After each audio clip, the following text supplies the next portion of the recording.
Good day, everyone. The email fraternity has celebrated the best in email marketing for the Love of Email Awards 2022. Fondly, we call it FTLOE Awards. On 21st February 2022. Post the event, we got a lot of queries on how brands could make it the next version of awards. So that we picked our jury's minds to help brands on that line. So we thought we'll do this roundtable. Right, and welcome everyone for this roundtable. Before we begin, I would want to just give a small gist of what our 2022 FTLOE awards have been. We had 7 award categories. About 140 plus brands have competed across the 7 award categories that we had, and about 24 brands have won the awards. And overall, about 1,200 people across all the have participated in the entire journey, right? So we thank all the participants, attendees, our honored jury members in making this event fantastic.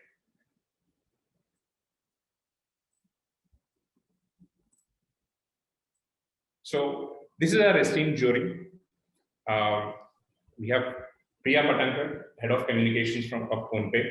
We have Megha Sinha, Vice President Digital of Genpact, Claire Holmes, CMO of RedSet, Rama Iyer, Head of Innovations at GMR, Nili Kataria, Head of Branding and Marketing, and also founder of Pandora's Box. Ram Jalan, Marketing Director and Technology Consultant at DINTW. Vivek Banka, Director of Maverick Digital. And today we have 3 jury members joining at our jury roundtable. We have Claire Holmes, CMO at RedSet, and is responsible for brand identity, marketing strategy, and sales enablement. She has over a decade of experience in planning, executing, and analyzing successful marketing strategies. People speak highly of her commitment and thoughtful planning, and she always puts into company's marketing strategy. Welcome, Claire. Thank you so much. It's great to be here today. Thank you for having me. And we have Ram Jalan, Chief Digital Officer and co-founder of DINTW, has assisted hundreds of top business leaders and brands in various industries in developing world-class marketing measurement systems. He is a self-driven leader and with a team spirit, and is admired for being a great business and thought leader in the industry. Welcome, Ram. Thanks, Chaitanya. Good to be here. Priya, and we have Priya. Priya is Head of Communications at PhonePe, is a marketing and communication professional with over 2 decades of experience. She is a team player with a doer mentality, and she believes in contributing more than just strategy to the team. People admire her work ethic and speak highly of her content management and people skills. Welcome, Priya. Thanks, Chaitanya. Wonderful being here. Yeah, glad to have all of you here on the roundtable today. So, panel, I have one common question that has come across from most of the brands that we have spoken, right? So, what was the evaluation criteria that you evaluated in all these ones? What are the broad trends that you have seen in terms of evaluation? Ram, would you like to go first? Sure. So the thumb rule is simple. I mean, what was the objective of the campaign? So we are looking at the campaign from 2 perspectives. One is, how would an end user look at the entire email content, creative, and possible strategy in the mind of the marketer when he was shooting these emails. So that's one. Second is whether the email is relevant and entertaining. So one of the biggest challenges today is when you design a customer journey, are you considering deviation? So customer is randomly moving around on different channels. It's coming back to you through different attribution channels. So is your email journey strong enough to take care of those deviations or not? Third, are you using clickbait? Is the offer in the email or the subject line sky falling? I mean, I really like to click that. So that's negative for me. I mean, it should not be too pleasing and then surprise and a shock. Yeah. And fourth, is it taking care of the privacy? With the new Apple email rules and the privacy coming in, and GDPR compliance that's also into India and rest of the world, is the content and the flow of the email taking care of those aspects so that your global audience is taken care of? Absolutely. Super evaluation criteria, Ram. Claire, you want to go next? And Yeah, what sure. were your evaluation criteria? Yeah. Yeah, so I think I was a bit of an unusual position here, having, I'm in London, so a lot of the candidates I was looking at were not brands I'd encountered before. So I had this completely fresh perspective. So very much like some of the consumers themselves who'd be opening the emails. So when I was looking at them, specifically looking about were they visually compelling, I was asking myself, right, do I understand what the offering is here? Or are they relying on having built a previous relationship with that customer? As previously said, is it being portrayed in an engaging way? Is it thought-provoking? Is it funny? Does it show it understands me or whoever I might be as a consumer? Or have I seen something like this before? I think being able to keep that end user perspective is really key when you're evaluating things like this. Got it. So your experience was more from an end user perspective and how visually compelling the message was, and how accurately the message reached. Absolutely. Exactly. Awesome. Priya, what about you? So I think I like the way Claire said she was not familiar with a lot of brands. So yeah, it does give you such a refreshing view. I mean, sometimes, when you're unfamiliar, for me, the brands were very familiar, largely large Indian brands. And I think looked at the things I would sort of look as an email marketer, which was clarity of the message, the design. Was there any uptick in the revenue or business impact? I also looked at the pain point or problem. If I could glean that from the entry they were trying to solve. I mean, why an email or why a nudge at all? Because any communication you are sending, right, has to have some meaning in a customer's journey.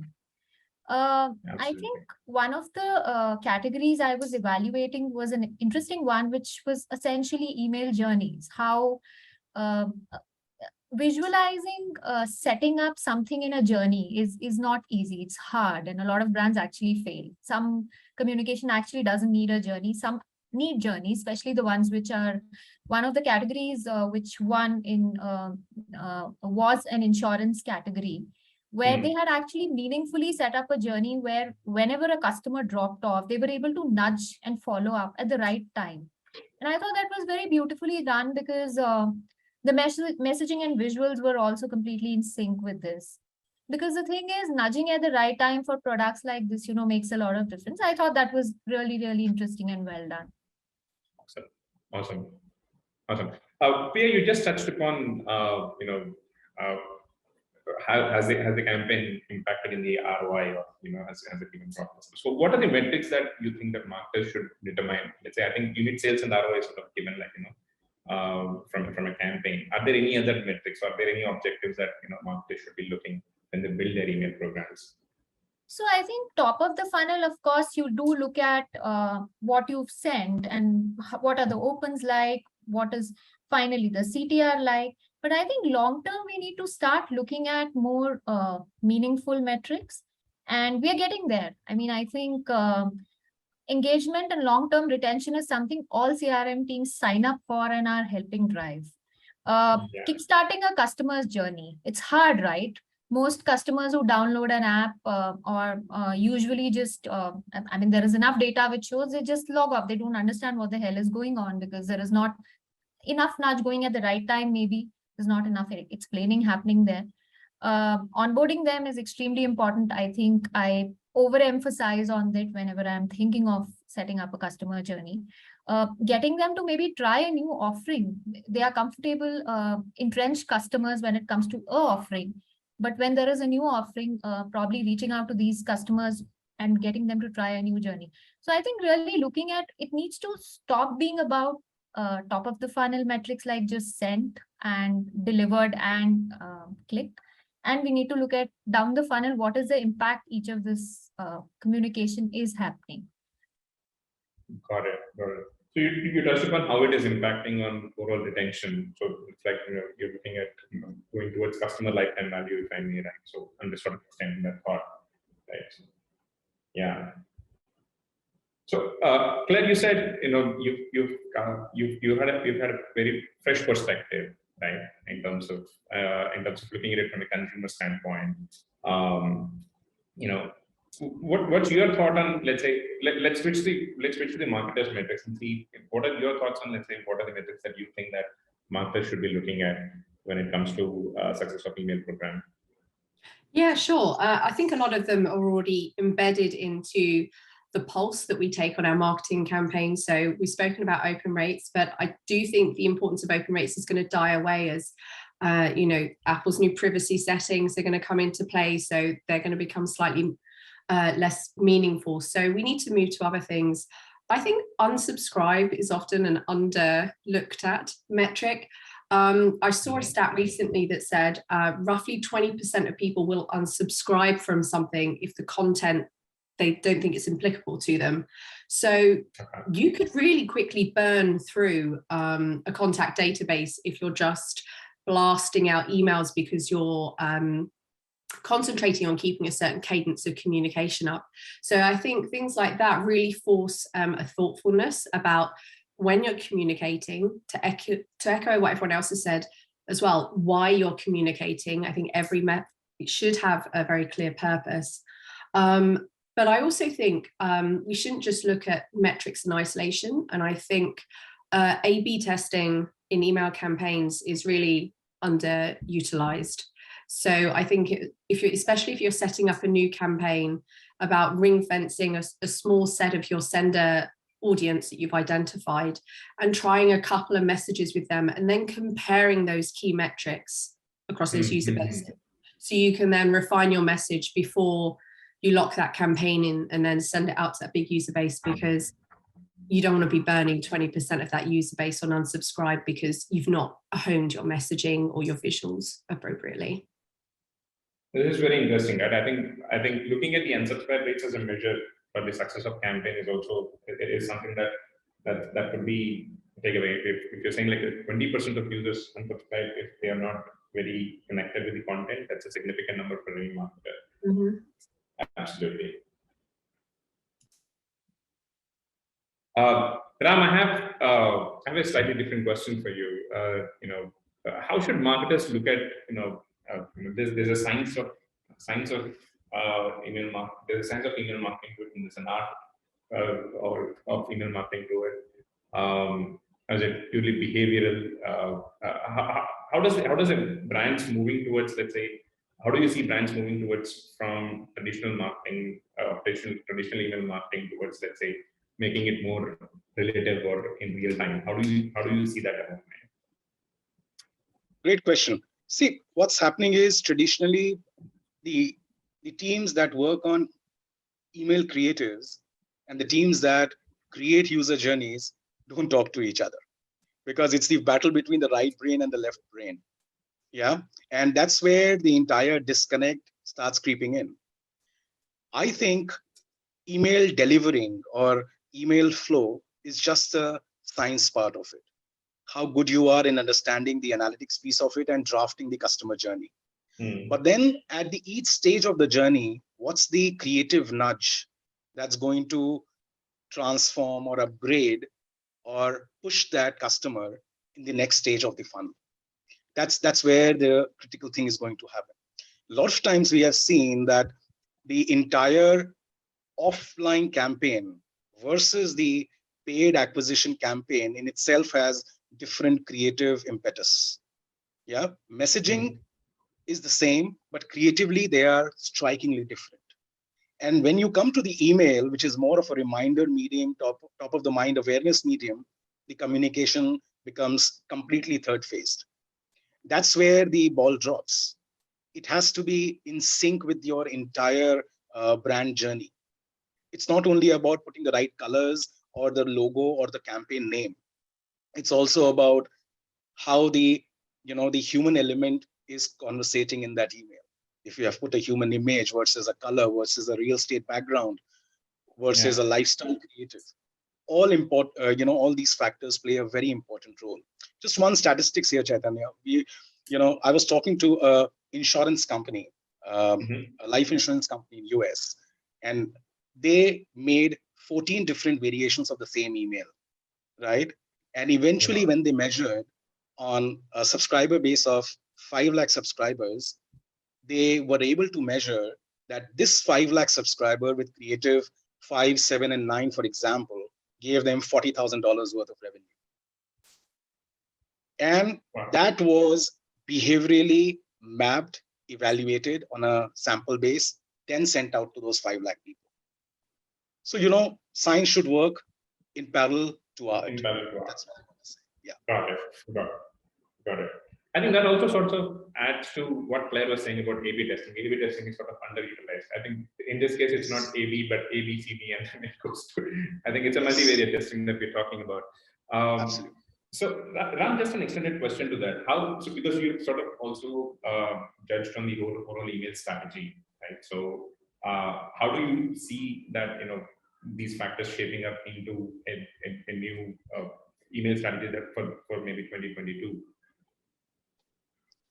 See, I think there was a phase when people used to say that email is dead. Yeah. Thankfully, the entire transformation has brought back the impetus of remote working, and the email is resurrected. Yeah, and it's become even more powerful, coming with a lot of impetus. Now, keeping that perspective in mind, people have started opening your emails. That's a good thing. Therefore, let's respect that and make it very, very contextual. Which one thing that I mentioned in the beginning of this discussion is we are still not considering the user deviation in the journey map. A lot of times the journey maps are created as a consultative exercise at the beginning of the entire strategy, or part of the annual plan, or part of the initial campaign plan. And then the marketing person does not get time except to change the creative to relook at the entire customer journey and the flow. So that change is going to happen. Second most important change that's going to happen is AI is going to confuse you further. When I say AI is going to confuse you further, because it is going to give up so many dimensions to you in the same email campaign. So which are the matrices you need to look at? And as Claire very nicely said about this Apple email privacy, rather than looking at opening rates, and the time spent rates, we should look at something like subscriber lifetime value. We should look at conversion rate. We should look at metrics like email ROI. We should look at revenue per subscriber. So, the entire shift or assessment should go bottoms up. Like if I am getting, say, X $1,000 from a campaign, how much is attributed to email? And under that, how much is the customer lifetime value through that email? Absolutely. So I have a small incident. I was thinking, like you said, email was dead, and then it sort of. I have a small, article that I just remembered that. So in 2009, Wall Street Journal published an article that email is dead. In 2019, they got same Wall Street Journal as an article saying that hot new channel to reach out to real users, which is email. There's a paradigm shift that has happened in a decade's time there. I think what a couple of takeaways from what you said, Ram. I think the user deviation from journey, I think as you rightly said, it is sort of consultative in nature. It's sort of we set the journey at the start of the strategy, and then so it's not looked at frequently to manage the deviations. That's a very good takeaway. And revenue per subscriber, revenue per per campaign, maybe. The revenue per campaign has always been there, but I don't think we sort of map it back to revenue per subscriber. Yeah. So revenue per campaign has always been there, but revenue per subscriber is not often mapped by many marketers. I think that's a very good way to measure how much revenue that you're making. And maybe as an extension to that, a loss of a subscriber is also loss of revenue from that aspect. Right? So that's one. Yeah. Got it. Cool. Priya, I have one question for you. I think we were talking about customer journey. I think Ram sort of touched upon it. What should be an ideal customer journey according to you? Because you sort of judged on that on the customer journey, right? So what is an ideal customer journey according to you? I think an ideal customer journey, if we're talking of one in email, should start as soon as a customer downloads your app.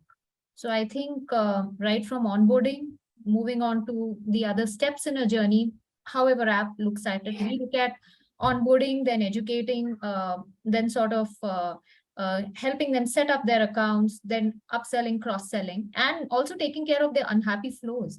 I mean, if there's been a adverse, incident when you're using the app, you can't just ignore it. You need to make sure you're unblocking your customers, and at the same time making sure that you're finding out what the not so great experience was, and making sure they continue to be your brand evangelizers. So I imagine this flowing through the customer's life cycle on the app. I think one interesting thing which Ram spoke about was even the way we map our customers, just the way apps and products and services evolve, even customers evolve. I mean, a large part of our base could be young men who would eventually get married. And if we continue sort of selling them what we were 5 years back, we don't realize what age and stage in life they are.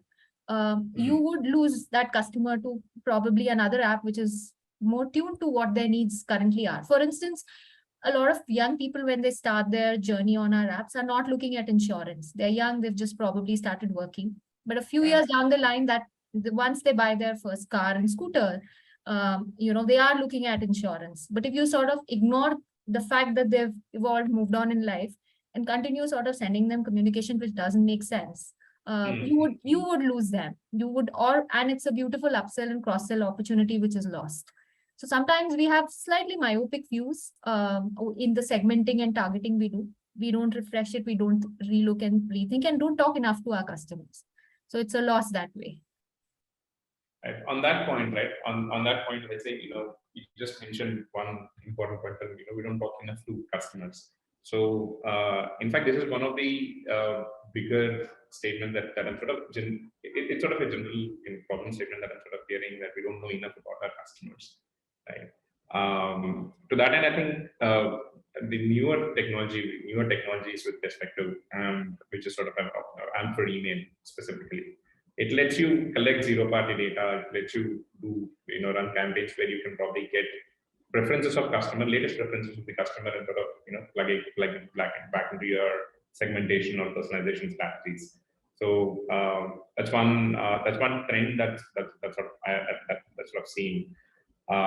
Claire, on that point, so how do you see, let's say, future of, let's say, MarTech on a larger scale, and then what is the role of email as you see? I mean, you probably have seen a part of the India or maybe South Asian email campaigns from a consumer perspective, and I'm sure you would have seen more brands in from the Western markets too. How do you see the future of MarTech, and what is the role of email as sitting in that? Yeah, I think we're going to see even more enmeshment between various marketing technologies take place. Coming back to that customer journey, about it being informed, timely, contextualized. The only way in which you're going to get those insights is if you begin to consolidate your data set. So what's your user doing on their app, on your app? What's your user doing on your website? Have they interacted with your social content? Have they bothered downloading and reading and opening your previous emails? And it's only when you begin to consolidate that data and build out that richer picture of what your users are doing that you will be able to make a more meaningful customer journey. So it's great in theory. As someone who works and practices in marketing, I know how tremendously hard it can be to get those separate systems talking to one another. You buy a solution from a vendor, they're like, it's fine, you just plug it into your CRM and it'll work great. And I know it's a very different experience, and I've seen some of the people listening here today saying, but yeah, where do I start with my marketing tools? So I think a great place to start when you're looking to harness some of this technology, which will enable you to make use of the ever richer data set, is really going to be how open and able it is to integrate with the other parts of your marketing architecture. Because unless we begin to de-silo some of the data sets we have about our customers, much to Priya's point, we're not going to understand them properly, nor are we going to be able to communicate properly with them. Got it. Just an extended question to that, Claire. I think because you've also looked at most visually compelling campaigns, right? So are there any specific, tips? Because I mean, in this context of how the future is going to shape up, or are there any specific tips that you have for our audience today to make the campaigns more visually compelling? About more visually appealing, I think hiring a graphic designer who specializes in emails should be up there alongside hiring your content writers. And I'm not sure how important that currently is to people who are, especially those who are building out new teams, to do exactly that. It's a very specific skill set. You're going to want a designer who is keeping their finger on the pulse of what is visually appealing right now. What are other people doing? But is also able to make that sympathetic with your brand. And I think often we rely on a lot of tools to get our job done. But as to my previous point, but unless we've got the right skilled people in our teams, we're never going to get the most out of those tools. So it doesn't matter if we're sending the emails bang on at the right time to the right email address, and it's all secured and all that kind of good stuff. Unless you've got that designer who's able to bring your campaign point to life, I think you're going to fall flat. So not a tech answer, it's a people answer, but that's what I'd be doing. Got it. I think it's the dedicated email designer to get campaigns to life. That's a great tip. Yeah. So Ram, I'll switch the gear to you. I think you touched upon, let's say, Apple MPP a bit, and I think Gmail is also sort of introducing it, and Yahoo would be doing it too. Let's say and a lot of segmentation strategies today also depend on open, right? Most of the marketers. How do you see marketers, let's say, adopting to it, and are there any directional thoughts that you have in terms of what marketers should be doing in terms of changing their email strategies in that direction? See, it's a very pertinent concern that now, especially, see, one thing, in India, still the Apple email user base is pretty small. So that gives us some leverage. But when you go internationally, that becomes a huge concern, because that's a huge advantage globally. Now, to solve this problem, the simple solution would be to send lesser emails and make it more contextual. Right? That's the only way. One thing that I realized that Apple, since the time they have announced this, their email strategy design has changed completely. One thing that I observed I want to share today is FAQs traditionally has been the forte of the SEO team and the SEO folks. Most of the marketers and we have not focused on using FAQs on our email strategy. If you see the Apple's email since the July of 2020, each email is a visual form of FAQ. Now, if they are shooting out a Valentine's Day emailer, they would tell you about 4 products that you can gift to your Valentine. And each product has 3 sets of information: product name, product variety, product technology, and what's in for you. And these are the 4-5 things that nudges a consumer or a prospect towards buying that product. So contextualization is very important. Second is, while subject lines and clickbaits are the dark side of emails, but these will become even more important. How do you personalize? So personalization will become very critical here. And how do you make the person alert without making it obvious that he actually wanted that email from you, rather than just making it tactical. Got it. Understood. So we have one question from our audience today. Subscriber lifetime value, how can we pull this out? Are there any, is there a direct metric, or how do brands really pull out subscriber lifetime value? We have a metric. So revenue per subscriber into average time spent on the database, is the clear metrics that gives us the SLTV. So if we just take the revenue per subscriber, multiply it with the average engagement divided by the time spent in that database, that will give us the SLTV metrics in front of us. Yeah, I think that should answer the question there. Priya, I have one and maybe an extended question there. That how do you think, let's say, from an innovation standpoint, are there any recommendations that you have to make email campaigns more innovative for the marketers today, or are there any strategies that you think that marketers should adopt? I think AMP has been an extremely interesting format.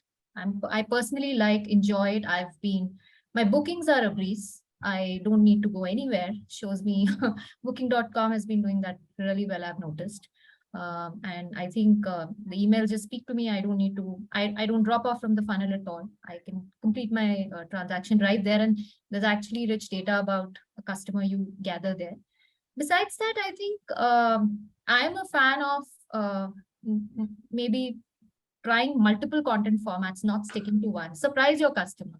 If you are a company which is known for long form emails, send them an infographic or a chart. Try a GIF or a visual, try a minimalist email. It does surprise you. I think one funny, when Ram was talking, what I realized was my banks engage the best with me because they remember my birthdays always. Everybody else might forget, but they actually they know how much. Yeah, they know how much money I have, and they or how less money I have. So they make sure they wish me every birthday, and they also throw in a freebie and a coupon these days. So I think they do a good job of knowing me and engaging with me. So I think that's one thing I've noticed. So I think personalizing is something we can learn from the banks and our relationship managers. They seem to do a good job of it. I think A/B testing, which Claire spoke about, is in general is boring, but is necessary. Is something we don't do enough of, because it also helps us test some of these hypotheses. Because when you have multiple folks in a team, there are always differences of opinion. So it's best to A/B test. And when you have a large base, our base is huge. I'm talking of a 170 million monthly active user base. When I am trying something, I should ideally A/B test and then scale the ones which are working well. So those are generally things which work well. One thing I would slightly disagree with Ram with is on the AI/ML confusing. I've actually moved a lot of my targeting and lists to an AI/ML format, because what I realized was when I was manually targeting, there were so many attributes. I couldn't marry them as well as I can with probably a black box approach. So I think, especially when I'm micro-targeting and trying to sharpshoot, some of those signals have worked well. I'm hoping it continues. At least the early signs seem very promising right now. So the machines seem to be winning. Yeah, sort of in terms of complementing, in terms of complementing this decision making, I think it sort of enhances decision making and maybe complements some of the tasks that we do in terms of segmentation. And also, we are feeding the machine with the insights we already have, right? Gender, location, has done this, is likely to do this, moves from here to here. So a lot of the insight is finally us. It's just that it is probably able to churn it and give me a target list, which I would manually sort of struggle getting. Yeah, depends on the data that you feed it from.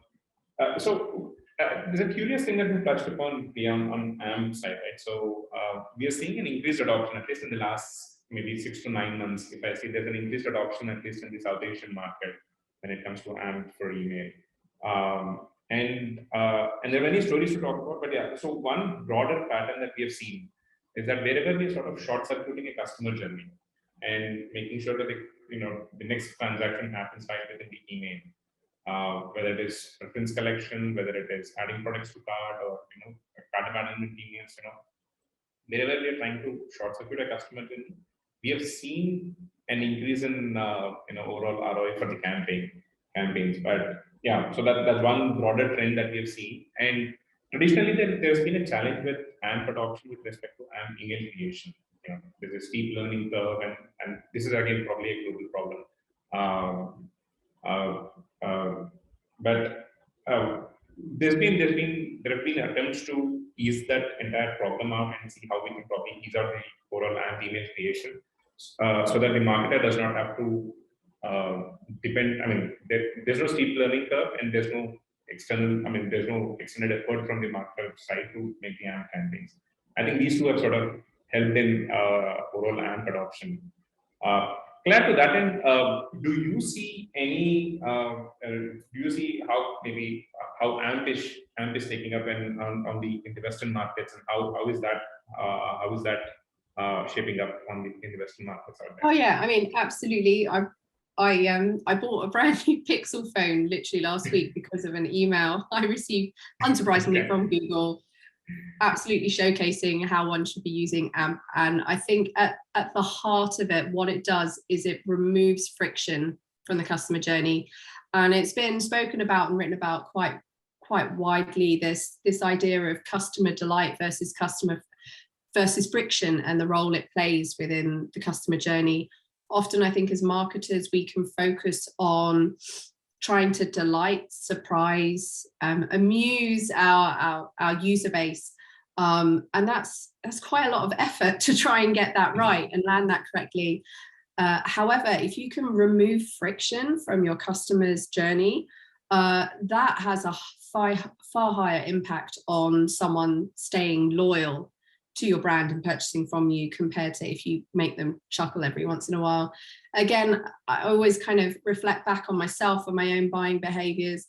I'm guilty of just buying stuff from Amazon because it's all there. They've perfectly, created the frictionless buyer experience. They've got all my details and know where to ship it, my cards, all of that kind of good stuff, compared to there might be a nice little niche supplier who sends out quirky emails that make me laugh, but if the buying experience is too hard via that supplier, I'm going to default to the easier one. And I do think that AMP is going to be a way in which those who are communicating largely over email with their user base can massively reduce the friction that they might have in their buying and engagement processes.